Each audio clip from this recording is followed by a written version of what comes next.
Good morning. Welcome. Thanks for coming to this particular session of IDEASpHERE. I'm Steve Walt, and the topic I want to explore today is why the United States doesn't seem to be that good at foreign policy anymore. I should say, by way of introduction, this is a work in progress. It's a book I'm working on, and so I'm expecting to learn a lot from all of your comments and disagreements and suggestions with what I have to say. It actually began with a talk I gave about a year and a half ago down at the State Department. I was invited to come in and give a speech at something they call their open forum, which is sort of open to the whole building on Friday afternoons. And because it's Friday afternoon, they said, please come in and be as provocative as possible. And I was willing to do that. So I said, why don't I come in and talk about why American foreign policy fails? And the State Department thought that was a sufficiently provocative topic. They were surprisingly receptive, and on the way back on the plane, I said, you know, there may be a book in this, and that's what I've been spending the year working on. So because it's early, the coffee may not have kicked in. I will also try to be provocative today. I just want to say at the outset that I'm going to be saying a variety of fairly critical things about different institutions and different individuals, but this is not personal. And in fact, I'm not suggesting there is some sort of vast capitalist conspiracy to ruin American foreign policy, or that the people who are doing it are not, for the most part, very well-intentioned, trying to do the best for the country and, in fact, for the world. I think the problems lie a little bit elsewhere. So let me start with the following comparison, just to suggest that it wasn't always this bad. Between 1945 and 1952, a rather small group of U.S. foreign policy officials created a lot of the key institutions that still underpin the global order: NATO, the World Bank, the United Nations, International Monetary Fund. They formulated and implemented the strategy of containment. They handled crises in a number of areas, and they did this while facing a geopolitical rival, the Soviet Union, that had a lot of military power and had the support and sympathy of millions of people around the world at that time. The record in that period was not perfect. They made mistakes, as everyone does, but it was a remarkably impressive run when you look back at it. Similarly, I would argue between 1988 and 1992, the first Bush administration, Bush 41, also did a remarkably good job overall, managing the collapse of the Soviet Union, the reunification of Germany, the first Gulf War, the Madrid Peace Conference. Again, you could find things in their record to criticize, but I would argue it's a fairly impressive performance in unexpected circumstances. Now, by contrast, the record of American foreign policy since the end of the Cold War, I think, is at best mixed and at worst a failure, even though the end of the Cold War left the United States on remarkably good terms with most of the world, in a really remarkable position. To use the words of Brent Scowcroft, who was National Security Advisor in 1992, we found ourselves perched at the pinnacle of power with the rarest opportunity to reshape the world. And yet, despite those advantages, here you want to focus on the right-hand column, we failed to secure a Middle East peace agreement despite multiple attempts. Clinton's strategy of dual containment in the Persian Gulf kept thousands of troops in the region, was one of the main reasons Al-Qaeda ultimately decided to attack us, 9/11. We responded by invading Afghanistan and then Iraq, even though Iraq had nothing to do with 9/11, and then failed to win a clear, decisive victory in either war, despite spending several $1 trillion on them. We failed to build a positive relationship with Russia over the last 20 years. We got blindsided, I would argue, by their response in Ukraine. I'm not defending it, but it appears to have been something of a surprise. Relations now worse than at any time since the Cold War. Our intervention in Libya a few years ago ended up creating a failed state there. Repeated interventions in Somalia beginning in the 1990s generally made things worse each time we've gone in. North Korea, India, and Pakistan all tested nuclear weapons in this period, despite strong American opposition.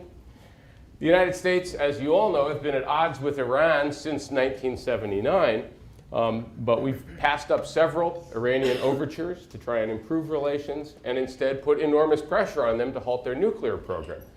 But although we may get a deal at some point in the next year or two, It's worth remembering that Iran had 0 centrifuges operating in the year 2000, and it has 19,000 installed now and about 11,000 operating, suggesting that whatever we've been doing has not been working particularly well.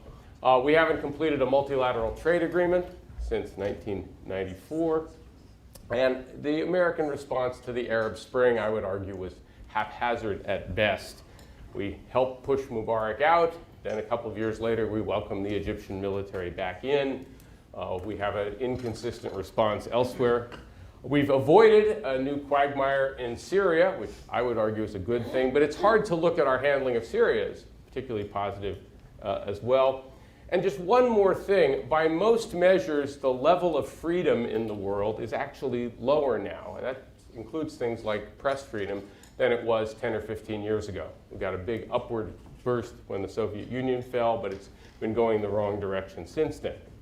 Now, having said all that, there are clearly some successes. That's the left-hand column in that little chart.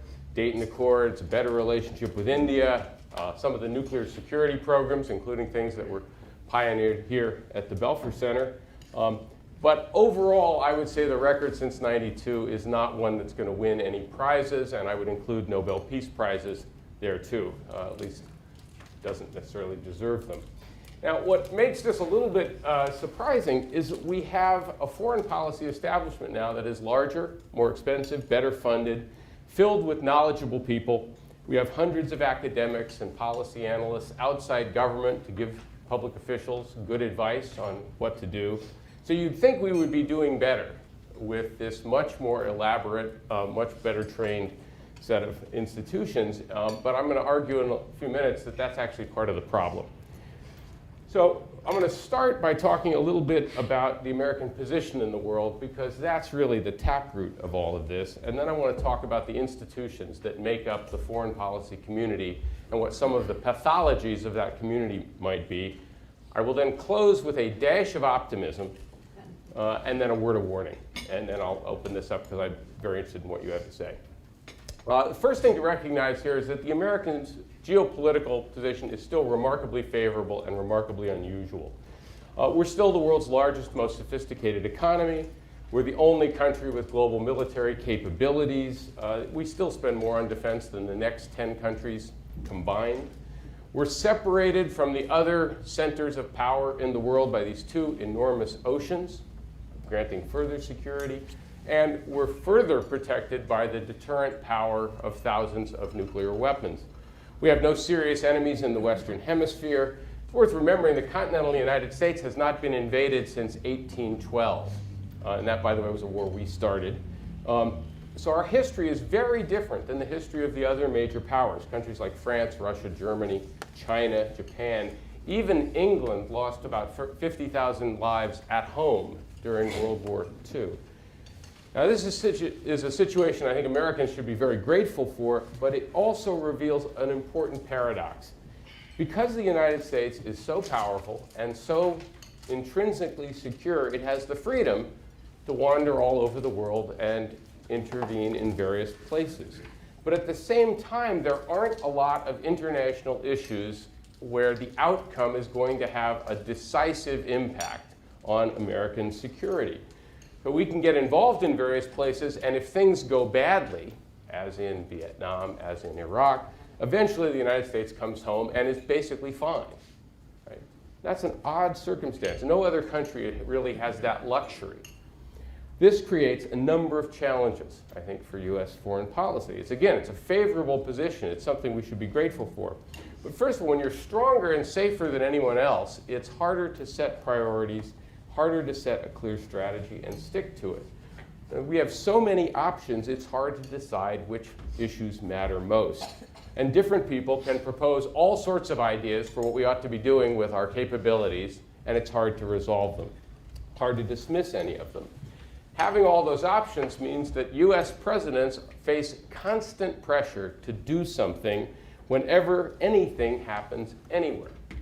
Again, because we're the only country with a global military presence, divided into these regional combatant commands like CENTCOM and AfricaCom and Pacific Command, whenever some crisis erupts, we usually have some forces nearby. We have a designated regional commander, our credibility in some sense is automatically engaged. All you have to do is think of all the places John Kerry keeps flying to and all the problems he keeps juggling. Ukraine, Nigeria, South Sudan, Israel, Palestine, Iran, the Senkaku Islands. Right? At dinner last night, we had a long conversation about what the United States should be doing about the 200 girls that were kidnapped in Nigeria. No other country would be expected to have a response to that, have something to do. But of course, as you all know, when you try to do too much, you end up doing none of it particularly well. The bottom line here is because of our position in the world, the foreign policy agenda tends to be overcrowded. Now, at the same time, because we're so well off already, it's not worth spending a lot of blood or treasure on most of those problems. But one way to think about it is our foreign policy is both very ambitious but also slightly feckless. We try to do a lot, but we try to do it all as cheaply as possible. And let me give you just one comparison. The Marshall Plan in 1947 cost 5% of US GDP.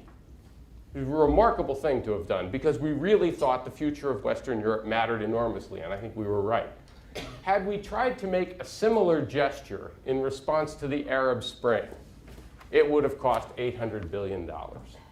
And nobody was going to contemplate spending $800 billion trying to shape what was happening in Egypt or elsewhere. In fact, what we did was we offered Egypt about $1 billion in debt relief.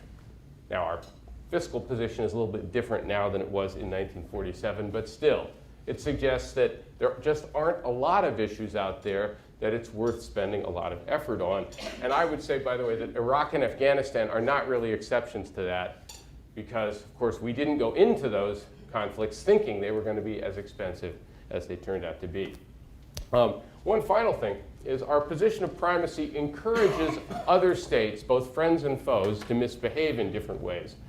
Our primacy encourages adversaries to seek weapons of mass destruction, to join forces with one another to try and keep American power in check.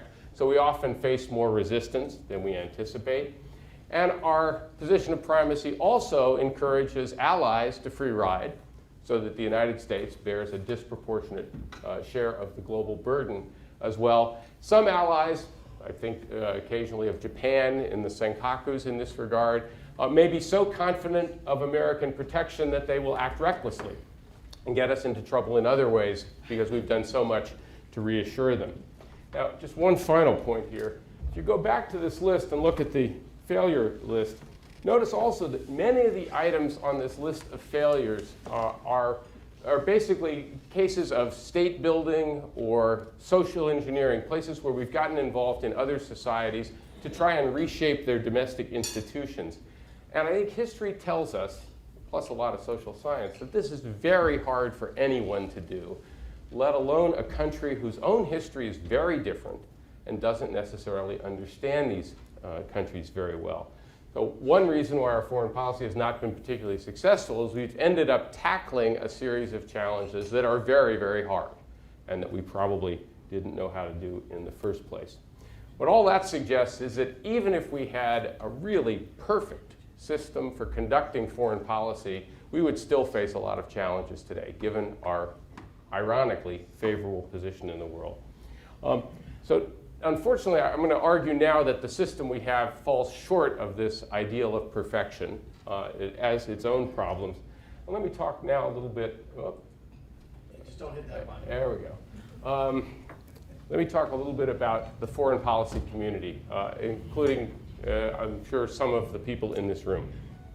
In a democracy, policy is not just determined by government officials, although they are obviously important. It's also shaped by lots of institutions in civil society.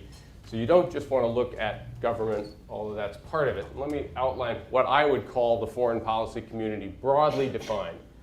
First, it's the formal institutions of government, obviously, state, Defense Department, Treasury, the intelligence agencies, Congress, the White House staff, sort of anyone in government who's connected to the foreign policy world. Second, you have a vast array of what I would call membership organizations. The World Affairs Council, some of you may belong, the Council on Foreign Relations, many of us belong to, Veterans of Foreign Wars. And these are all organizations that try to, in different ways, engage the American public, inform them about international affairs, encourage greater internationalism. Then there's, of course, think tanks. And there's 1,700 or so of these now in Washington. Brookings, AEI, Heritage, Carnegie are the big ones. Lots of smaller specialized ones.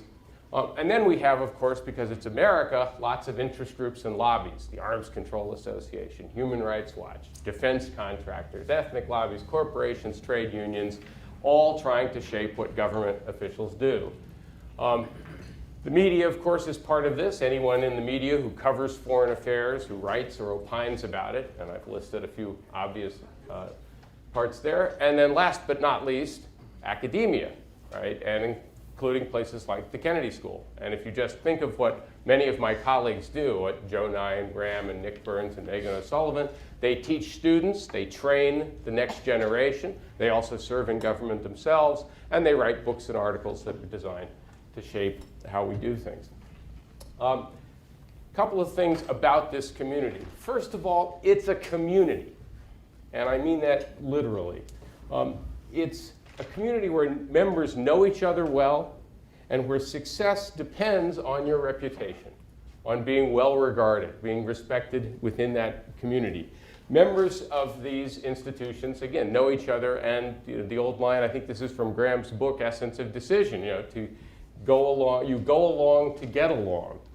So also, members here often occupy many positions in the course of a career.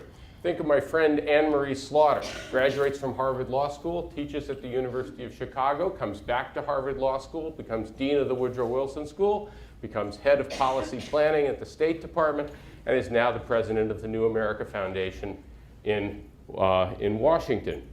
An even better one is my friend Les Gelb, former president of the Council on Foreign Relations. His biography is like a perfect example of the foreign policy world. He gets his PhD here at Harvard. He teaches briefly at Wesleyan University. Then he becomes a Senate aide. Then he goes to the Pentagon. Then he goes to the State Department. Then he becomes national security correspondent for the New York Times. Then to the Carnegie Endowment, and eventually becomes president of the Council on Foreign Relations. And I could multiply examples like that. That's a very familiar foreign policy career. Some people in the community hold multiple positions at the same time. Our colleague here, David Sanger, national security reporter for the New York Times, and he co-teaches a class on American foreign policy with Graham Allison. Then there are the so-called power couples in Washington. Two examples, Peter Baker of the New York Times and Susan Glasser, who's the editor of Politico magazine, used to be at Foreign Policy magazine. Victoria Nuland, the Assistant Secretary of State for Eurasian Affairs, who's married to Robert Kagan, who's a prominent foreign policy intellectual at Carnegie. Right? Because this is a community, right, professional success depends, again, on having a positive reputation, and that means staying within a certain consensus view on foreign policy. And despite all the partisan wrangling that you see in DC, there's, I think, remarkable agreement about the fundamentals of American foreign policy within that community. Most people in it, to simplify just a little, I would characterize as either sort of neoconservatives on the one hand or liberal internationalists on the other.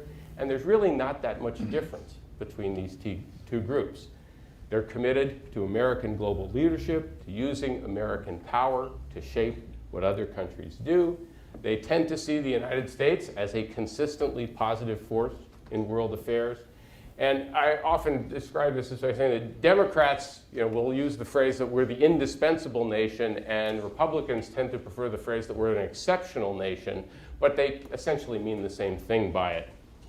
And this basically means that the United States has both the right and the responsibility to manage as much of world politics as it can and to encourage positive change in as many places as possible, spreading democracy, weakening enemies, stopping proliferation, advancing human rights, and pulling as many states as possible into the U.S. orbit. I don't know if you can read this or not, but I have a couple of quotations here. One is by Richard Haass, president of the Council on Foreign Relations. It says the basic goal of American foreign policy is to integrate other countries into arrangements consistent with U.S. interests. or to quote Donald Rumsfeld, to be so powerful and forward-looking, it's clear to others they ought not to pose threats or dangers to us. What I mean by this is the consensus view is we're not a status quo power. We are not simply a country that wants to keep things exactly as they are. We are a country that wants to try and shape the evolution of world politics in a variety of ways. And when I talk about a consensus, one nice illustration of that is that almost all members of Congress and almost all of the senior members of the Obama administration in his first term, with the exception of Obama himself, supported the invasion of Iraq in 2003, suggesting that there is a real consensus there. Now, just as the last line here is important, if you think about most parts of the foreign policy community, there's both an imbalance of power between the United States and the rest of the world, but there's also an imbalance of power between organizations that favor a lot of global activism, the United States being actively engaged in lots of parts of the world, and those that might be favoring a little bit more restraint. So I would argue that the American military, for example, is not particularly hawkish, not particularly interested in intervention all over, but it does tend to define American interests broadly and sees the world as filled with dangers that we have to be ready to address, and I'll come back to that in a minute. Organizations like the Council, the World Affairs Councils, most think tanks actively support U.S. leadership. Most of them, or many of them, were created, in fact, to convince Americans to be more actively involved in the world. And these different organizations don't agree on every single policy issue, but they all tend to lean towards greater U.S. involvement in the world rather than less U.S. involvement in the world. And of course, then there's all these various interest groups and lobbies who are generally trying to get the United States to do something somewhere on behalf of someone. There are, by contrast, surprisingly few groups who I would argue consistently favor a more restrained U.S. posture. The one I can think of is the Cato Institute, which is sort of a libertarian organization in Washington. It's really only the only prominent think tank in Washington that wants the United States to have a smaller footprint in the world. But if you put all that together, you have a powerful tendency for the U.S. to get overcommitted because most groups, most individuals, most organizations in our foreign policy world favor greater involvement rather than less. And if each group gets some of what it wants, there's a sort of a log roll going on, the United States ends up being very, very busy. And again, that really shouldn't surprise us, and it's not even clear how much it should bother us, because, of course, people get interested in foreign policy because they want to do something to make the world a better place. Nobody seeks a position in Washington in order to do nothing. It's because they actually want to do something positive. But notice also that global activism is also in their self-interest. The more ambitious American foreign policy is, the more influence, power, and money these people and these organizations are likely to get. And by the way, that's especially true of the private sector companies that are increasingly involved in different aspects of foreign policy. Finally, this community I've been describing is more supportive of global activism than the American people at large. Now, on the one hand, polls show that there is consistent public support for a shared leadership role. And this goes back decades. And it's been over 70% in polls going back to the 50s. That if you ask, should the United States be one of the world's leading countries, American people support that very strongly, and that's held quite steady. But on the other hand, in 2006, 60% of Americans reported they felt the United States was doing more than its share in the world. In 2009, 50% of Council on Foreign Relations members favored increasing U.S. troop levels in Afghanistan. Only 32% of the general public supported that. Again, suggesting there's a gap between the foreign policy elite or community and the American people. In 2013, 52% of Americans agree that with the statement, the United States should mind its own business internationally and let other countries get along as best they can. It's the highest number that has reached ever. It's been asked back to the 60s. First time I think it got a majority was in 2013. Also 2013, 51% of Americans think the United States does too much. 17% say we do too little. Again, just to show the gap, Council on Foreign Relations members, not surprisingly, those numbers are reversed. 21% say it's too much, 41% say it's too little. Again, suggesting there's a gap here between, again, what the foreign policy elite thinks and what the people think. And then finally, do you agree or disagree with the following statement? We should not think so much in international terms, but concentrate on our own national problems and building up strength here at home. In 1964, 54% of the American people agreed with that. By 2013, 80% of the American people agree with it. What I'm suggesting here is there's a little bit of a gap between what the foreign policy community wants. And by the way, that doesn't mean that the American people are right necessarily, just that there's a difference here. So the question is, how does the foreign policy community convince the rest of the country to support a pretty active international agenda? Let me just suggest what some of that is. I think the main technique for doing this is threat inflation. The first tactic is to exaggerate the level of global dangers because that's the only way to convince Americans that they have to be really actively involved in every corner of the world. Dean Acheson famously said, advocacy must be clearer than the truth. And when Harry Truman was about to go in and give the speech announcing the Truman Doctrine, Acheson said to go in and scare the hell out of the American people. That was his advice. And by the way, it was, in that case, pretty good advice because the speech was successful. So as I've already described, the United States is, in fact, a very secure power. Yet ever since World War II, we've tended to depict even relatively minor threats in the most god-awful terms. I've got a few examples up there. The McCarthy period, American leaders genuinely believed that communists were infiltrating lots of key institutions in the United States. During Vietnam, American leaders genuinely worried that failure in Vietnam would lead to falling dominoes. As it turned out, of course, it was the Soviet Union that collapsed 14 years later. We have worried in recent years about, or in past years, about bomber gaps and missile gaps and things like that. And today we tend to portray even minor power rivals who are problems, like Iraq under Saddam or Iran today, as if they are the most god-awful threats out there. Just as a reminder, Iran's defense budget is less than $15 billion a year. Ours is still in excess of $500 billion, suggesting that Iran, although a problem, is not necessarily a grand threat on the scale we've continued. We continue to obsess, even today, about international terrorism, but I would argue that the real terrorist danger, leaving aside the nuclear terrorism question that we study a lot here, is actually quite small. If you calculate the odds that you're going to be hurt in a terrorist incident here in the United States, each year it's about 1 in 3.5 million.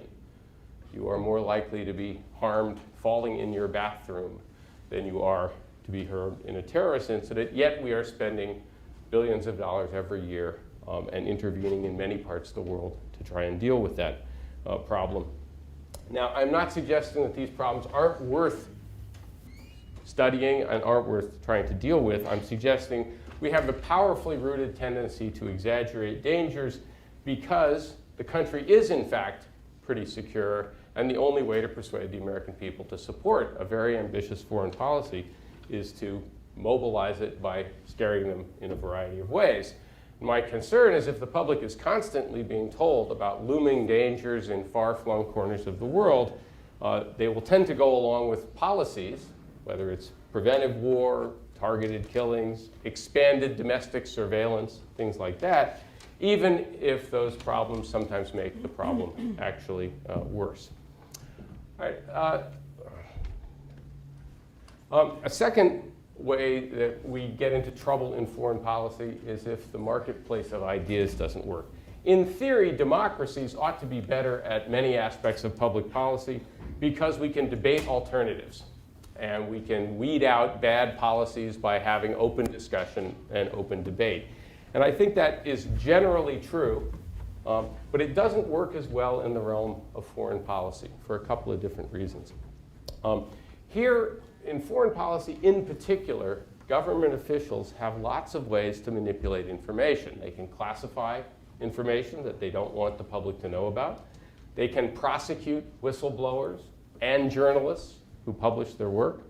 They can leak information selectively in order to build support for particular policies. And that's different than what happens in domestic affairs. Here at home, ordinary citizens have independent ways of verifying if policy is working well or not. So if the roads are crumbling or you've just lost your job because the economy is tanking, ordinary citizens can see this for themselves and draw the right conclusions. But what the public knows about al-Qaeda, the situation in Afghanistan, Iran's nuclear program, the fine details of the Trans-Pacific Partnership Trade Agreement comes mostly from government officials and from the media themselves. So it comes straight from the foreign policy community that I've already described. It's much harder for ordinary citizens to have independent ways of evaluating how we're doing. And I think that's magnified if there is a sort of tight, maybe even incestuous relationship between media and government. Again, if they're all kind of part of the same community, and if journalists often depend on access to government officials, there's going to be a tendency, at least in some cases, I think, to soften coverage or be less vigilant than you might otherwise want. Just a couple of examples of this. So before the Iraq War, it is now widely understood, both the New York Times and the Washington Post were fed false information by the Bush administration, which they published uncritically. What's interesting, of course, is that hardly anybody paid much of a price for doing that. Back in 2008, it was revealed that the Pentagon press office was giving retired generals VIP tours of Iraq and Afghanistan. And when they would come back from these VIP tours, then the Pentagon press office would essentially shop these retired officers to various media outlets. So they would appear on television and talk about how things were going, and of course give a very upbeat portrayal of how the war was doing. This, of course, meant that the American people got a somewhat distorted view of how both of these campaigns were proceeding. Finally, there are at least some areas where I think we don't have a particularly lively debate. And let me give you three examples. Consider the end of the Cold War itself. This was a seismic event in world affairs. Our major adversary had just imploded. You might have thought something that momentous would then have sparked a very far-reaching debate about America's role in the world. How that debate might have turned out, I don't know. But it didn't. There was hardly any discussion, right, about whether the United States needed to maintain the same network of alliances, whether it should expand them, as it ultimately did. And anyone who suggested that maybe this was the time for the United States to rethink its global posture was quickly labeled an isolationist and largely ignored. So this debate simply never happened. Until very recently, I think it's been very difficult to have a serious debate on many aspects of U.S. Middle East policy, particularly our relationship with Israel, also our relationship with Saudi Arabia. And I would argue that we've had a less effective policy that's also been less effective for Israel as well, and we would have been better off if we could have had a more open discussion on that issue. And then finally, the debate on Iran, again, until very recently, even people who are strongly in favor of diplomacy towards Iran and think that's the way to solve this almost always add at the end of the discussion, but of course, all tools or all options have to be on the table, including the threat of military force. That's the sort of standard formulation, even among relative moderates, right? People who suggest that maybe threatening Iran constantly with military force is a bad way to persuade them not to get a nuclear weapon have largely, not entirely, but largely been excluded from that debate, again, until very recently. My point, by the way, is not that the consensus view is necessarily wrong. That's a separate question. It's just that the debate on these topics and some others is much narrower than would be optimal. A third problem in this community is what I call the sort of lack of accountability, or at least minimal accountability. And this is a tricky issue that I'm still thinking my way through. For starters, consider that no high-level military or civilian officials were held accountable for the failures at Abu Ghraib prison The convictions were all of low-level enlisted personnel. President Obama has not held anyone accountable for U.S. use of torture in the Bush administration, even though it was arguably a violation of U.S. and international law. The CIA has gone to great lengths to keep reports on those activities out of the public eye. Second set of examples, you all know F. Scott Fitzgerald's line that there are no second chances in American life. In fact, there are infinite second chances in the foreign policy world. I'll give you 3 examples. A woman named Elizabeth Obeji was an analyst at a think tank in Washington, did a lot of reporting on Syria, a lot of testifying, appeared on television a lot. She was forced to resign from her position when it was discovered that she'd falsified her resume. She'd claimed to have a PhD. She hadn't even been to graduate school. 2 weeks after she resigned from the think tank, she was hired as a foreign policy aide by Senator John McCain. Second example, Elliott Abrams. You all know him. He was convicted of lying to Congress in the Reagan administration, pardoned by the first President Bush, rehired by the second President Bush, where he worked as a White House aide. One of the things he did as a White House aide was to foment a civil war between Fatah and Hamas in Gaza. Unfortunately, Hamas won, so that didn't work out particularly well. Despite what I would argue was a relatively unsuccessful career, he was then, when he left government, appointed as a senior fellow at the Council on Foreign Relations. Lastly, consider James Clapper, current director of Central Intelligence, who told Congress that the National Security Agency was not spying on Americans. When this lie was revealed, he apologized, admitted that he'd misspoke or had not told the truth. Lying to Congress is a felony, but Clapper still has his job. Now, meanwhile, whose careers suffer? Well, in some cases, it's the people who get it right. And my poster child for this is Colonel Paul Yingling, who served several tours in Iraq. Right? And he wrote an article in an Army journal criticizing the senior leadership of the Army, right, for how they were handling the Iraq war. And the article was, by the way, very well received. People thought he'd done a fine job of diagnosing the leadership problems in the Iraq campaign. But you know the answer to this question. Did he rise in the Army? No, he's now teaching high school in Northern Virginia. And that's not a bad thing. I'm sure he's an excellent instructor, but it would be better if the people who spoke the truth got recognized and rewarded for it. It is also worth noting that the most common reason that American military commanders are relieved is sexual misconduct, not poor performance on the battlefield, but we haven't really been winning the wars we've been waging in various places. So that suggests they're either not leading as well as they could be, or that they're not telling civilian leaders what they need to hear before we get involved. Now, let me give you just 2 other examples of this problem. So this is parts of an ad that appeared in the New York Times. It was a paid advertisement that was put there by 33 scholars of international affairs. I notice it's in 2002, before the war started, and the headline was, "War with Iraq is not in the U.S. national interest," and the ad proceeded to lay out why that was the case. There's some interesting names there. Tom Schelling is in the upper right, and some others. No real pacifists here, by the way. No real left-wingers. So the question is, what do these 33 scholars have in common? Well, 1, they were right.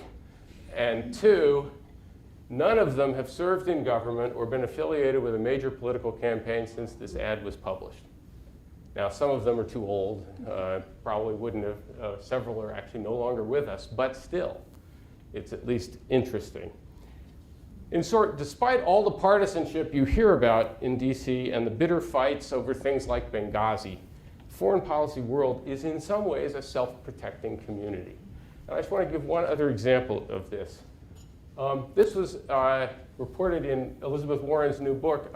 She went to see Larry Summers to get his advice on how to be effective in Washington, and this is what he told her. Teed it up this way: I had a choice. I could be an insider or I could be an outsider. Outsiders can say whatever they want. People on the inside don't listen to them. Insiders get lots of access and a chance to push their ideas. People, powerful people, listen to what they have to say. But insiders also understand one unbreakable rule: they don't criticize other insiders. Now, I think Larry's right here. I think he was actually also giving her good advice. But the question we want to ask is this a healthy situation? If the people who get things wrong pay little price for it, just get reappointed when the political winds shift, and the people who get things wrong get reappointed, and the people who get things right don't get recognized, then why would we expect to do better over time? I just want to add one other caveat to what I've just laid out here. Although I think accountability is very important, we do want to hold people accountable. We can't demand perfection either, right? Because no one's perfect. Every politician's going to make mistakes. Every foreign policy person is going to be making mistakes at times, and we don't want to make people so risk averse, right, that one mistake ends your career. So thinking through exactly how tough we should be, I think, is a trickier problem than perhaps I've suggested. On the whole, I think our system is now laxer than it ought to be, but still, I think that's a tricky issue. All right, one final thing. In order to support large global engagement, do lots of things, you have to keep the costs low. Bill Clinton did this by not sending ground troops anywhere dangerous. George Bush failed because he mistakenly thought Afghanistan and Iraq would be inexpensive, could be done cheaply. Barack Obama did send some more troops to Afghanistan, but he put a strict time limit on it, has relied much more on special forces and drones. I think the all-volunteer force is critical here as well. The people who are suffering in the conflicts we've been involved in are volunteers. They generally are not the sons and daughters of the people who are sending them there. And we also try to minimize knowledge of what we're actually doing in other places, what the costs of foreign policy are to other populations. And I think secrecy helps here too. 2 weeks ago, the Senate removed a clause from an intelligence bill that would have required the president to report on the number of people killed in American drone strikes or in targeted killing operations in other countries. Last year, the former deputy chief of mission in Yemen estimated, quote, the United States generates roughly 40 to 60 new enemies for each al-Qaeda operative killed by drones, right? Now, that estimate might be wrong, right? But my point is that we can't really judge whether something like the drone campaign is cost effective if we don't have access to the information of what we're actually doing. I should emphasize, I think trying to keep the costs low is a good thing. The problem is if you get involved in lots of places all the time, sometimes you're going to do some things and the cost will be bigger than you think. All right, I'm almost done. One final question is just to ask how the bureaucracy itself works, and I can't go into detail on this, but I'll say a few things about it. First of all, each president gets to appoint about 3,000 people, 3,000 presidential appointees. 800 of them require Senate confirmation. This means tremendous turnover whenever the White House changes hands. It goes fairly deep, right? Not just the cabinet level, but into assistant secretaries and things like that. It's as if Apple, GE, Boeing, Goldman Sachs was replacing its entire upper management team every 4 years or so. Now, politics is different, but no other great power operates this way, has the same level of turnover on such a regular basis. But at the same time, the confirmation process in Washington has gone completely off the rails, which means there are lots of positions that are left unfilled for months after a new president comes in, which would not be a problem if we weren't trying to run such an ambitious foreign policy. This means that the permanent foreign affairs bureaucracy is really in charge, not necessarily the people we appoint, and therefore the same policies are likely to persist over time, right? Particularly when a lot of the presidential appointees only stay in their jobs for a couple of years, particularly if they're drawn, say, from academia. More interestingly, we're also the only major power that routinely allows amateurs to serve as diplomats. 30% of US ambassadors are campaign contributors of one form or another. And some of them, having met a number of them, some of them I think probably do an excellent job. But in general, I think this is a bad practice. Today, 16 of the 28 US ambassadors to NATO countries are campaign contributors, not trained diplomats, not professionals. And think of this in the context of the Ukraine dispute. Right?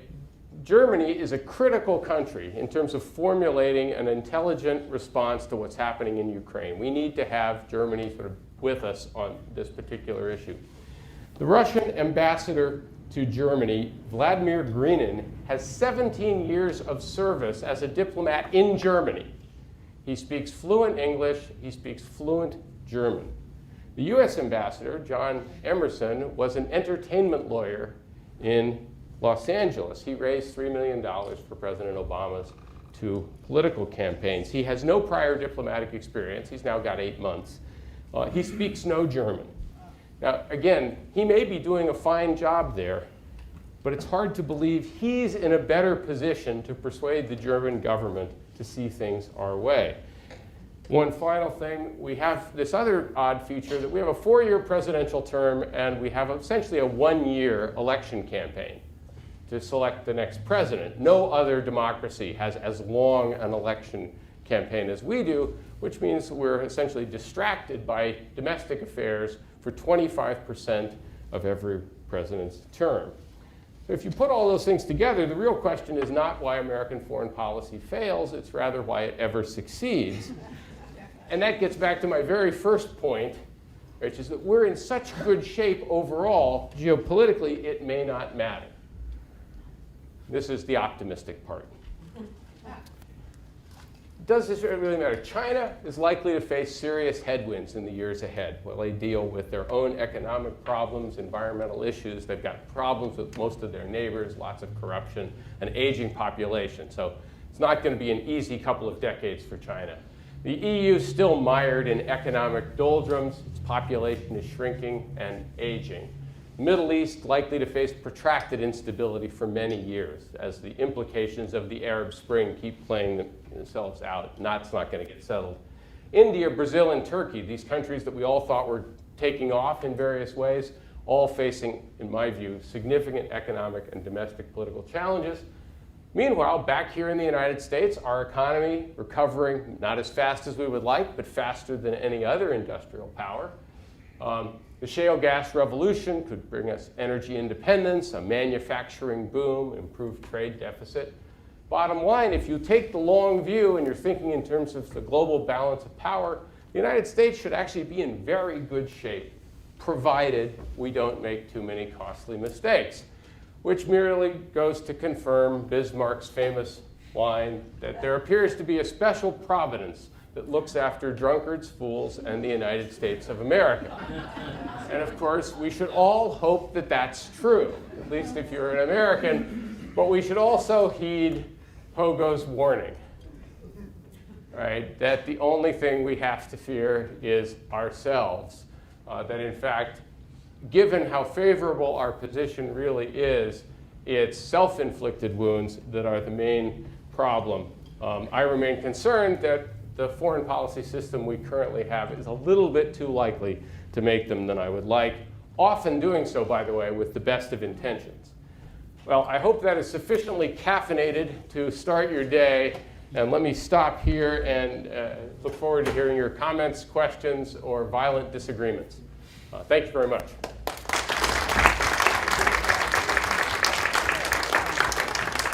The first hand I saw was right there. I understand what you're saying about the foreign policy community, but what I'm wondering about is whether that's anything new. We talked about the wise men, we talked about the best and the brightest during periods when you were saying that our foreign policy was working. So I guess my question is it really other issues or other things that are happening in the world that are leading to our more recent failures? I would say it's a combination of things. I mean, first of all, the nature of the foreign policy community has changed in at least 2 fundamental ways. One, it's much bigger than it used to be, just far more people.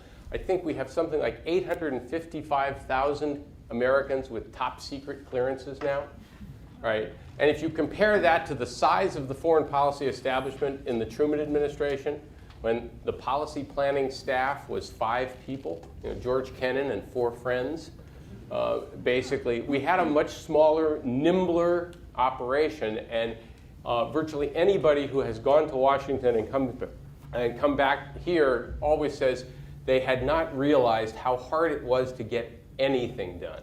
Right? We were talking earlier before the lecture about how it's rowing through molasses, and that's a change.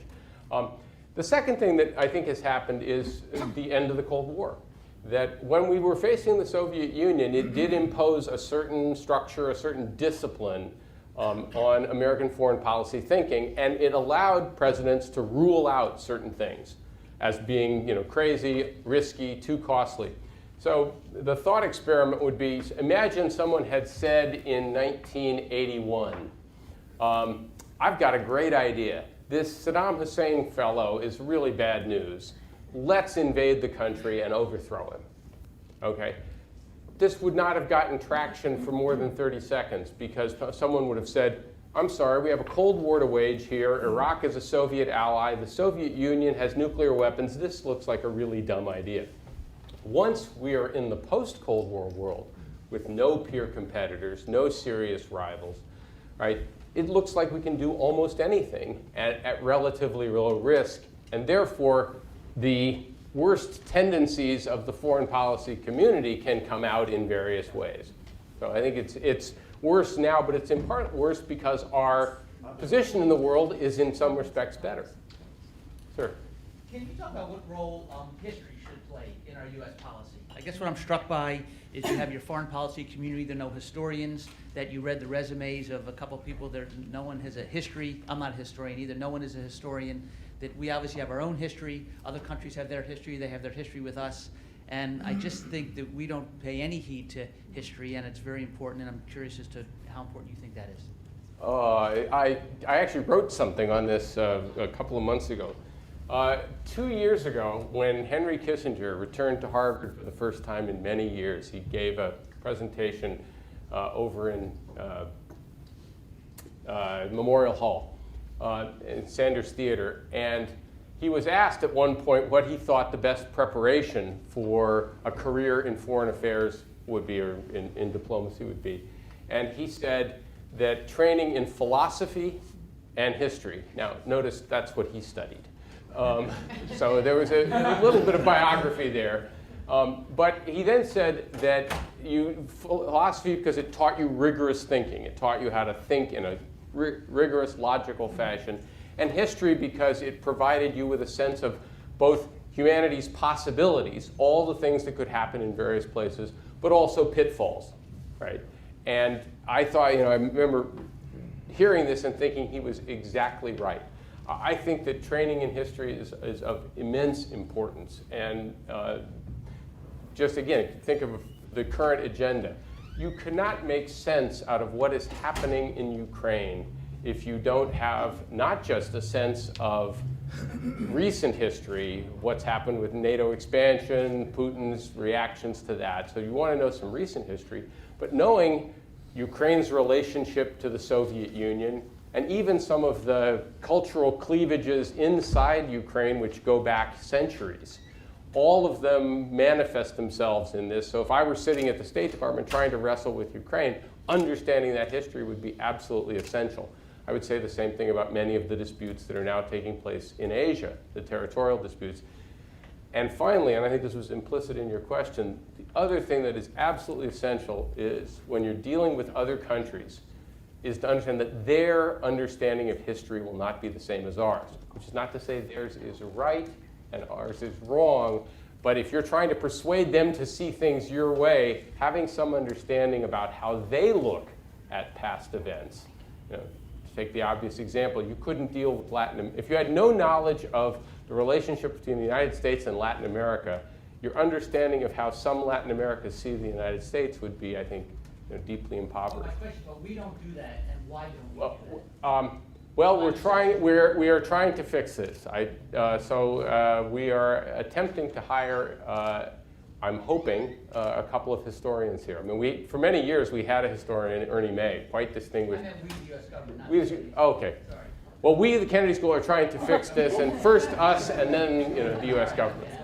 I should add one other point. I don't know if Ash Carter said this, but Ash, who's been number 2 at the Pentagon, when he was a member of the faculty here, was one of the most eloquent advocates of precisely this position, that in government, particularly in international affairs, the use of historical analogy, the use of historical arguments, almost the rhetoric of history is essential, and it's a central part of all policy discussions, and we ought to be training more of our students in how to do that in a sophisticated way.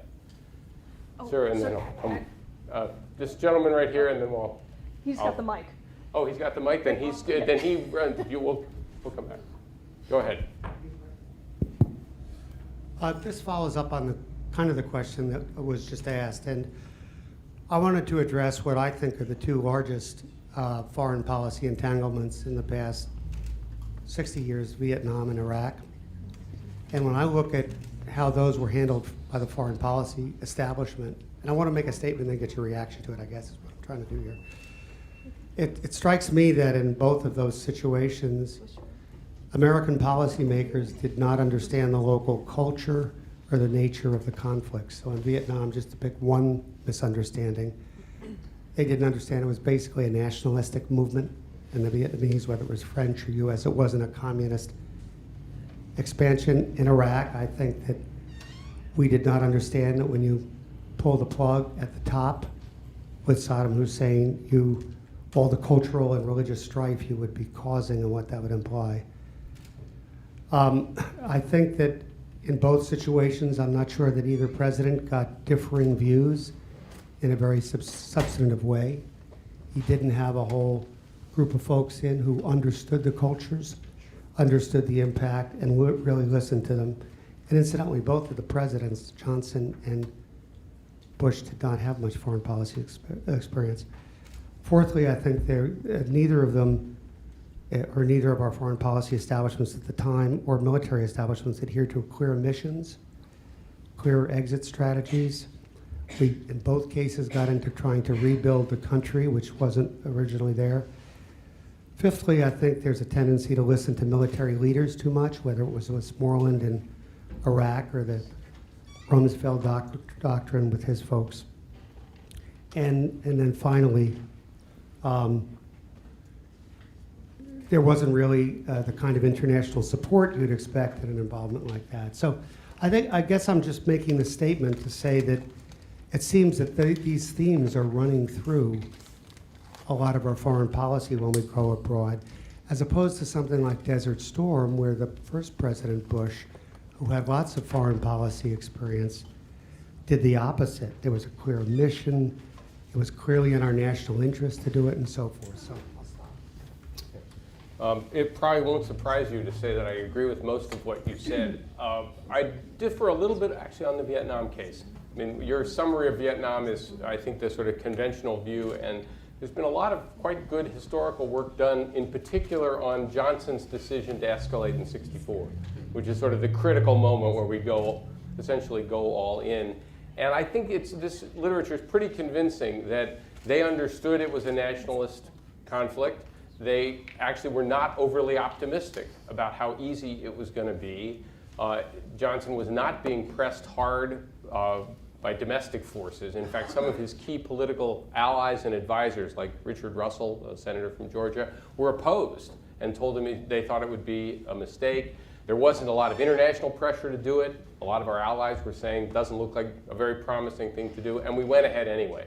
So the situation in Vietnam is a little bit different. Iraq, I think, is basically right, and it's pretty clear that we went in without any sophisticated knowledge of what Iraqi society looked like. I think if you had known even the rudiments of Iraq's history from '58, when it had a revolution and the monarchy collapsed, to 1970, when Saddam Hussein gained power, and basically that 12-year period was a mess, right? You would have understood that once you removed Saddam, you were going to have another mess on your hands unless things were very, very fortunate.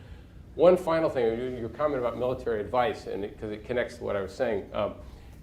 One of the things David Petraeus did very cleverly when he was commander both in Iraq and Afghanistan was to bring outside consultants in, from universities, a lot from the sort of Washington, D.C. think tank world to provide him with advice. And so they would get a trip to see what was going on and give briefings, give advice. What's interesting is the vast majority, I should add, by the way, that people like me are suckers for this kind of thing. You know, get called up by a general to come advise them. It's very heady. I did not do this. But most of the people who did, of course, came back and became cheerleaders for how the war was going, right? Because they'd gotten a very positive spin on this, and they would write op-eds about how things were going well, we should stay the course, et cetera. And I'm convinced that this was a scheme or a clever tactical move on Petraeus' part to try and build public support for it. Just shows you again how we may not do as good a job of sort of independent accountability if necessary. Sorry to belabor other people, but just where are the people in the foreign policy establishment or the political establishment where are the people in the political or foreign policy establishment that stand up and tell a President Johnson or stand up and tell President George W. Bush, this is not in our national interest to send American boys and girls across the globe to fight in Asia or to Iraq to die there and split up a country? Who says that? Where is that in all these? Not very many people. And that's what I was suggesting about sort of excessive consensus.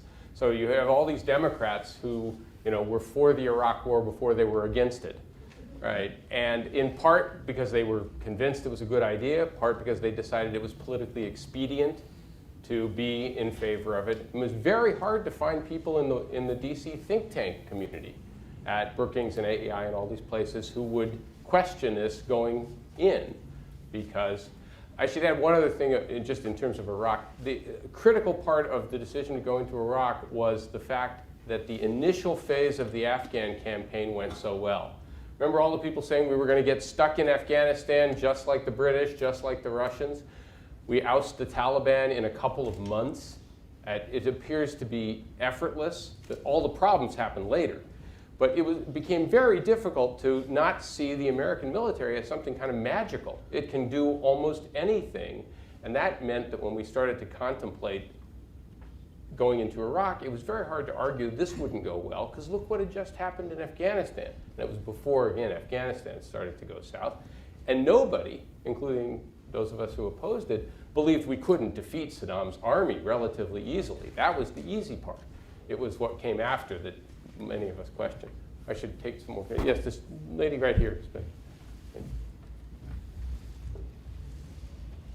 Thank you for the briefing on U.S. foreign policy. So you've identified some of the incestuous nature of the foreign policy community, and you've identified how our political system most definitely places some limitations on the objectivity that might be involved.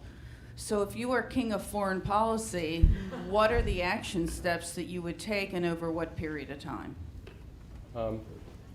I'll say two or three things about that. I mean, I think it's probably obvious from what I've said is I think we have been overly willing to intervene with military force in places that don't really matter. And I kind of have a simple template for what I think makes sense in foreign policy. Does it make America safer? Does it make America richer? Or does it have a high probability of expanding or extending a set of political values that we cherish here? Democracy, human rights, whatever. And then finally, all of that is subject to a cost constraint. You have to ask yourself, what's the likelihood that this is going to be affordable or whatever? And so I tend to evaluate what we're doing in various places by that metric. I would be focusing, I mean, I agree with what Obama has done, trying to pivot more of our attention to Asia, because I think that's where the strategically significant security challenges are going to emerge over the next 10, 20, 30 years. And that's going to involve a shift in intellectual resources. We've spent the last 10 years building up a lot of expertise on how to chase terrorists and how to understand Islamic radicalism, and that's going to be less relevant in the future. We're going to need to build intellectual capital in various aspects of Asian politics and society. I won't go into the details, but managing alliance relations in Asia is going to be very difficult in the years ahead, because Many of our allies there are ambivalent about this. They like the United States. They don't want China to take over, but they're making a lot of money trading with China, and therefore they also don't want to do anything that will really irritate Beijing and might complicate that relationship. That's going to be a huge diplomatic challenge. The other part of this, if I were king of foreign policy, is I would try and get more academic institutions to get more engaged in sort of policy-relevant work.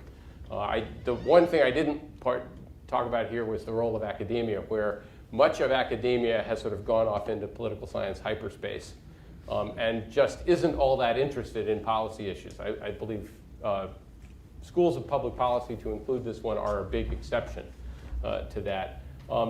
But schools of public policy also have to maintain a certain critical distance as well. We don't want to become like Washington think tanks. We don't want to be so interested in having close ties to powerful institutions that we can't have a little bit of objectivity about them as well. That's the unique thing that universities, it seems to me, can do.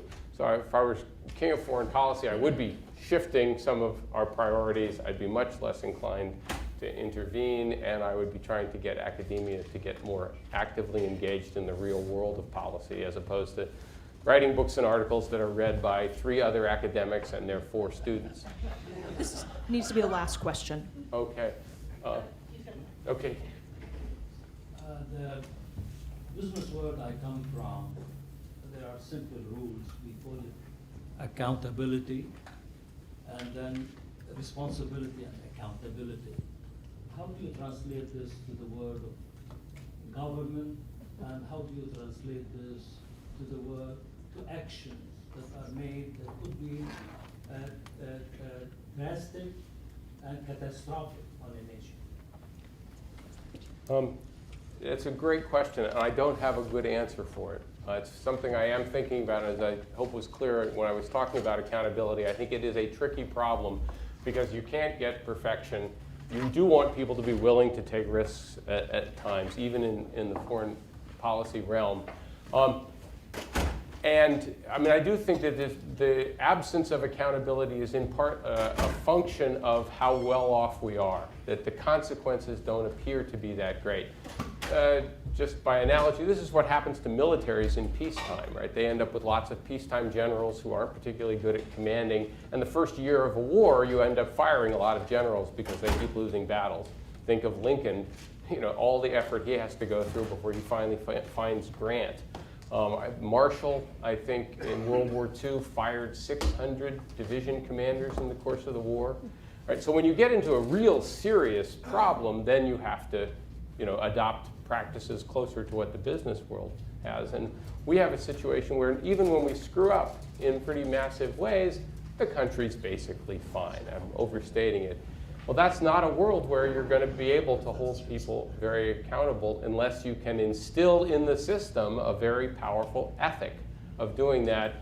And I'll just say that that ethic has not been much in evidence in the American political system of late.